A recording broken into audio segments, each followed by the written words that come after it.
So that brings us to our first segment, which is a bit of a bummer. Yeah. So if you hadn't heard, we have a crisis as the southern border, apparently. And not only are conservatives freaked out about the immigration crisis, but they also attempt to link it directly to the drug crisis, which is a fun thing that they like to connect because of their racism primarily.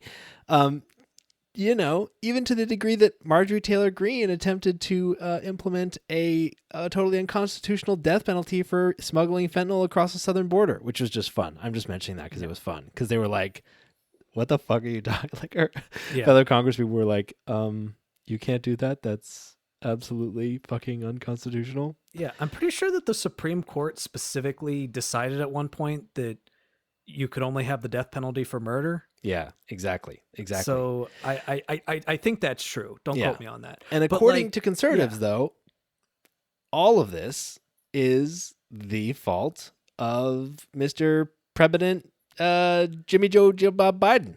Yeah, and it's because he went over to the border with a mallet, beat down the wall, and said, there's no longer a border. We have complete open borders. Everybody, free reign into the country. You're good. Come on in. No laws, no restrictions. And the sad part is that characterization of Biden is kind of a mainstream talking point. It is. Which is like, I try my best to not strawman. But like, that is the argument, that is the caricature that conservatives have created of Joe Biden. Yeah. If I had a penny for every time they used the word open borders or the phrase open borders, I could fucking retire. Yeah.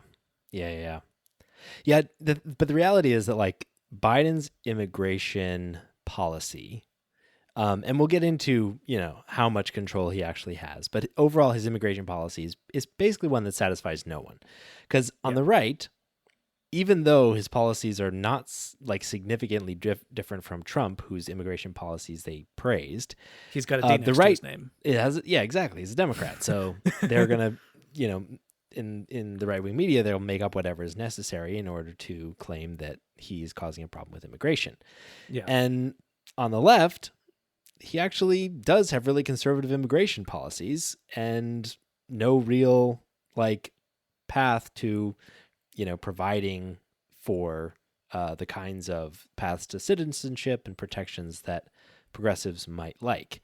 Yeah. Now, to be fair, again, like Democrats have been at least, mentioning immigration reform for a really long time, and no progress has been made in Congress whatsoever. And ultimately, like, that is where root cause solutions would need to come from. But, the executive does have a lot of influence and control, and we'll get into kind of what areas. And ultimately, Biden has just continued with many of the policies that Trump established. Yeah. The one thing that I will give him credit for, at least partial credit for, is getting rid of Title 42. Now, I think it's important to note that he attempted to get rid of Title 42. Republicans sued, got it re-implemented, and now that there's no longer a state of emergency, a state of a pandemic emergency in the United States, it is officially gone. Now, as a reminder, Title 42 was basically the law that said that if a person is caught coming across the border, they could just be sent back. Like, no processing, no due process, no procedures, just, caught you, go back. Yeah. And it's important to understand that Title 42 had some unintended consequences in the way the data changed. Now, one of the things that Republicans tried to say when around the time that Biden had taken office was that there was this major spike in encounters at the border. And their argument was, of course, that was evidence that Biden's immigration policy was encouraging people to break the law. Mm-hmm. But the problem with that is that the cause for the spike was actually a result of Title 42 to begin with. Yeah. And here's why. There's a difference between total encounters and unique encounters. Mm-hmm. Now, total encounters are just encounters in general. How many times the people at the border, the immigration patrol, have encountered someone trying to cross the border. Unique encounters are the number of unique individuals who have been encountered.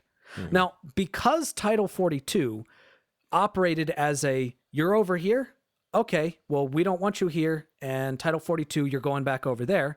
What kept happening was people that were trying to cross the border would just be like, okay, they would go back over the border to Mexico and attempt to cross again. Yeah. Which meant that would be a new encounter, which would then be counted among those encounters, but it wasn't a unique encounter. Mm-hmm. And in fact, when the policy was first implemented, repeat encounters went from being approximately 1/8 of encounters to 1/3 of encounters. Mm-hmm. Now, I had trouble finding what the specific statistics were of the last year in distinguishing between unique encounters and just encounters in general. I don't know why those statistics aren't as available as they were when this was first put out. But, I mean, if that trend follows, which there's no reason to assume that it doesn't, the numbers that Republicans are going to be throwing out right now about the number of encounters, the number of people that are trying to cross the border right now, you do have to make sure that when you hear that, you are adjusting it for the fact that a lot of those are not unique encounters. Yeah. Now that Title 42 is being repealed, is no longer going to be in effect, we're actually almost certainly going to see a massive drop in the number of encounters at the border. Yeah. And in the last month, since Title 42 was expired, which happened in the second week in May, we actually have seen a really significant reduction, a 70% actually reduction in unlawful crossings and encounters at the border. So Customs and Border Protection has seen an average of 3,400 encounters per day, down from the approximately 10,000 encounters per day in the days leading up to Title 42. So, I think the prediction that you made is being borne out. Now, It's hard to draw perfect conclusions from these pieces of data. Yeah. And that's an important thing to recognize, right? Because by over extrapolating from incomplete data, we will make the same mistakes that Republicans make when they talk about this. Republicans are seeing an increase in encounters and saying, well, that means that the Biden administration is failing in their work on immigration, neglecting to recognize that increased border encounters means we're actually encountering these people. So it's not like the barn doors are open and you just get to walk right through. Yeah. But also the point that you made, Nathan. And now, it's true that more people have been flooding to the southern border in general. And we can see that in terms of just the total volume of individuals that are going through various programs. We've got record numbers of people who are going through immigration court, who are being evaluated and screened as asylum seekers. Now, it's not the many X previous years that we are seeing in encounters, but there is an increase. And partially that might be due to having a Democrat as president, right? But the thing is, the factors that drive movement to the border are multivariate, right? Yeah. You've got humanitarian and political crises across the globe. And it's not just people from South and Central America who come to the southern border. It is a common entry point for people asylum seekers from Ukraine, for example, or Afghanistan. People that come, to the Central America and attempt to cross and seek asylum at the border. At the same time, we've got incredible destabilization in Venezuela and multiple South and Central American countries, all driving increases in migration overall, specifically to towards the United States. And in addition to that, you have a president who did signal that they would be less punitive than Trump in terms of their treatment of migrants, but at the same time. The exact kinds of stories that Fox and the right-wing media are putting out are the kinds of stories that drive migrations to the border. If you are attempting to prevent, to dissuade people from coming, from migrating to the United States, from thinking that they have an easy or credible or straightforward path to entering the United States, the thing that you would not want to be spouting is there's an open border, yeah. which is the kind of evidence that mules and people that move migrants to the southern border use to convince people that it's the right time to go and pay them exorbitant amounts of money, take this harrowing and often deadly journey. There are so many factors at play here, and only one of them is Biden. And given his policies, which we can talk through, it's not even the most him being welcoming of migrants is not even a credible claim. And so, to some degree, right-wing media is as much to blame, if not more, for the swell of migrants at the border than the Biden administration. And to your point, even the numbers that they're citing are way overinflated due to repeat encounters. Yeah, and there's another point that I wanted to make that I recently read this article about, and it was something that I'd never thought of before. So first off, I want to acknowledge that we talked about the fact that a lot of things that push immigrants to want to immigrate to the United States is often instability within countries. Yeah. Right?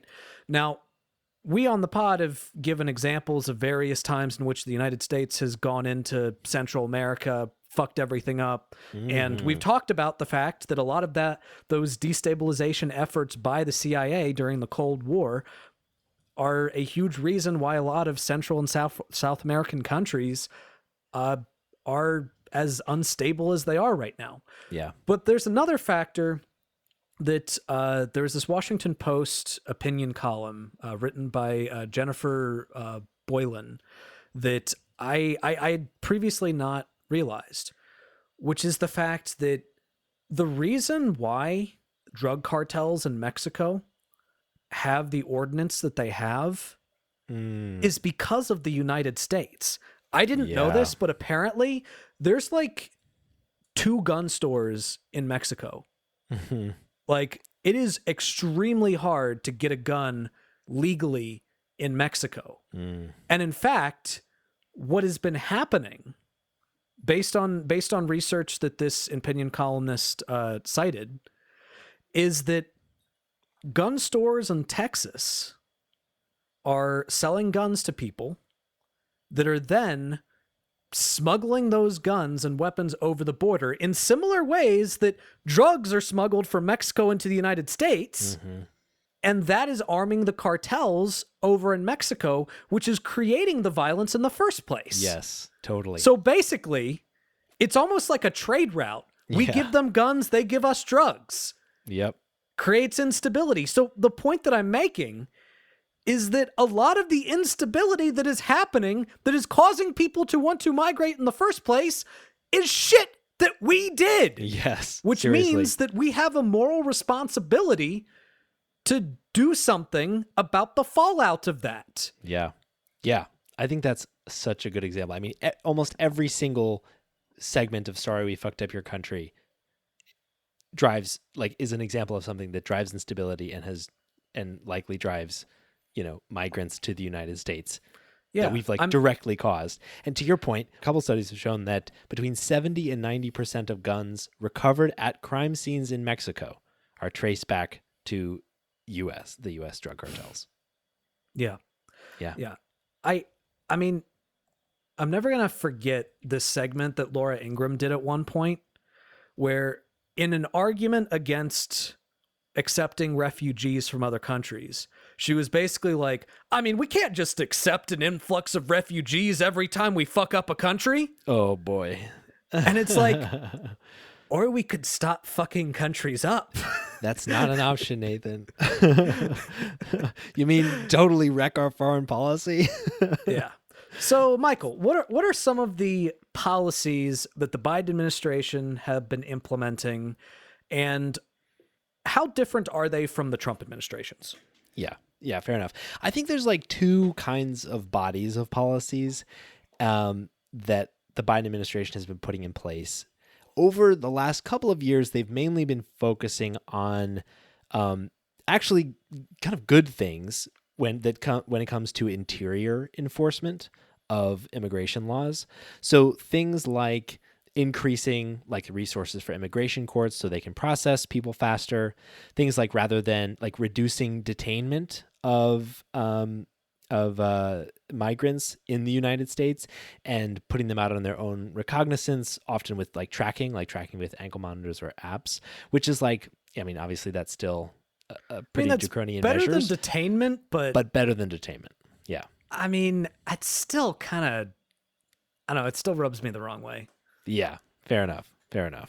Yeah. And they have reduced rates of deportation. So ICE, while 2022 numbers were higher than 2021, so there were about 72,000 deportations in 2022. They're way below peak years. So during the Trump administration, an average of 233,000 removals took place, and there were 344,000 removals per year during the Obama administration. So significant reduction in deportations under the Biden administration, which is great. Something. Yeah. That's good. That's something. That's good. And so overall, like it's those kinds of resources for dealing with people once they get to the United States and have a claim that they've been improving.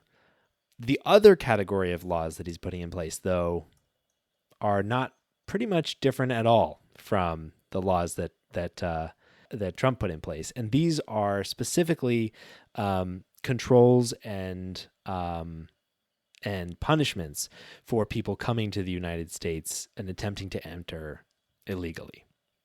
So, for example, Title 42 is over, right? So Title 42 just denied people their right to seek asylum under the extra control that happens under things like the pandemic, which people have a right to come to the United States and seek asylum. They have a right to be screened for credible fear of persecution in their homeland. So it's good that Title 42 has been removed. However, like the Biden administration has put in place new controls that attempt to dissuade and discourage crossings. So one is that anybody caught crossing the border illegally will be not eligible to enter the United States for 5 years, and if they do, they could be prosecuted criminally. And importantly, they have required that people seeking asylum in the United States first seek asylum in a country that they pass through on their way. So if they pass through another country, they have to seek asylum there first, or they are straight up ineligible for asylum in the United States. Which is a Trump administration policy Yeah. that was overturned by the courts. Yes. Yeah. Like, that's a bad one. Yeah. Because like it treats people as just like commodities to be moved around, right? Yeah. Like just because you're seeking asylum means you should seek asylum anywhere, even if it's a country with problems similar or worse than your own. Yeah. It's like it's not a solution. It's just a way to discourage people from coming to the border. Yeah. And on top of that, you're probably not going to get asylum from a lot of those countries to begin with. Yeah. So at this point, you're just adding extra steps that you have to take in the already convoluted U.S. immigration process. Seriously. Yeah. On top of that, like for asylum seekers, they're requiring that you book an appointment via an app on your phone. The app is very buggy. Again, like that's not a huge thing, but you're just ineligible for asylum if you don't do that. And so again, to your point, it's adding, friction in an experience that is already really confusing and convoluted and bad for people that are fleeing dangerous situations in their home countries. Yeah. What people need to understand is that if you're making the decision to uproot your life, you're doing it because you're fucking desperate. Yeah. If you're trying to leave the place that you've called home your entire life, you're doing it because you're fucking desperate. The reason why there is so much undocumented immigration in the United States is because the process is so fucking hard. Exactly. Yeah. All right. When you put a 5-year ban on trying to come to the United States when you've already tried to do it in the first place, you're basically just telling a family, okay, fuck the legal process.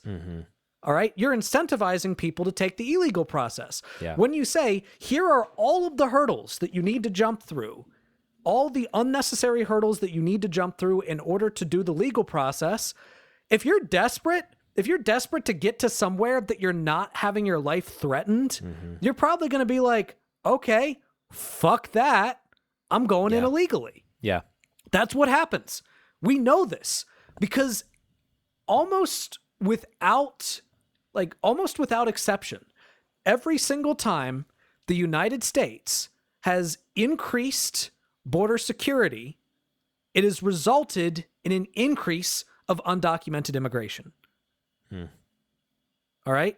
And a huge reason for that, number one, it disincentivizes circular migration, which is basically where you have a lot of people that maybe live close to the border but then work across the border.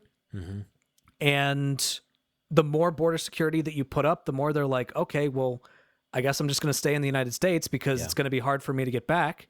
Although studies have shown that it does not disincentivize people that were desperate in the first place from coming over, it makes it more dangerous. Yes. Which means that there's no reason for them to want to go back. Which means if they come to the United States, they're going to fucking stay in the United States. Yeah. All right? Because the harder you make it for them to come back, the more likely they are to just stay. That's what happens. Yeah. So ultimately, like, Biden has only a certain amount of control over the immigration system, right? As the executive. So a lot of these fundamental problems, like a pathway to citizenship, and reducing some of the complexity in our system, are not things that he might be able to single-handedly take on. And he has made some improvements in interior enforcement. Like, we shouldn't totally just disregard those. Yeah. But ultimately, like, the Democrats had at least a slim majority in the Senate and a majority in the House for 2 years during his administration. We did pass priority legislation during that period. Like, some kind of immigration change could have happened. Now, it wouldn't have been easy. It might not have been everything we hoped for, but ultimately, like, we're in this position right now where he's throwing up his hands. My hands are tied. I got to do these things just to deal with the number of people they're coming through the border. But in a way, like, I think he probably missed a significant opportunity. Yeah. And ultimately, like, his border policies are not as bad as Trump's. We're not putting kids in cages, although his administration has at least discussed detaining families, which is normally not done at the border. But so, not as draconian, not as evil as Trump's policies for the most part, but similarly harsh to similarly harsh to asylum seekers. Again, these are desperate people. These are people that are fleeing, like, horrible experiences and fear for their lives and for their families in their home countries, that have a right to seek asylum. And he's putting up roadblocks and putting up ways to prevent them from coming into the United States and exercising their right under international and U.S. law. And that's pretty fucked up. And I have to say, like, there's a good reason why his reputation on immigration is so bad. Yeah. This is not what I voted for.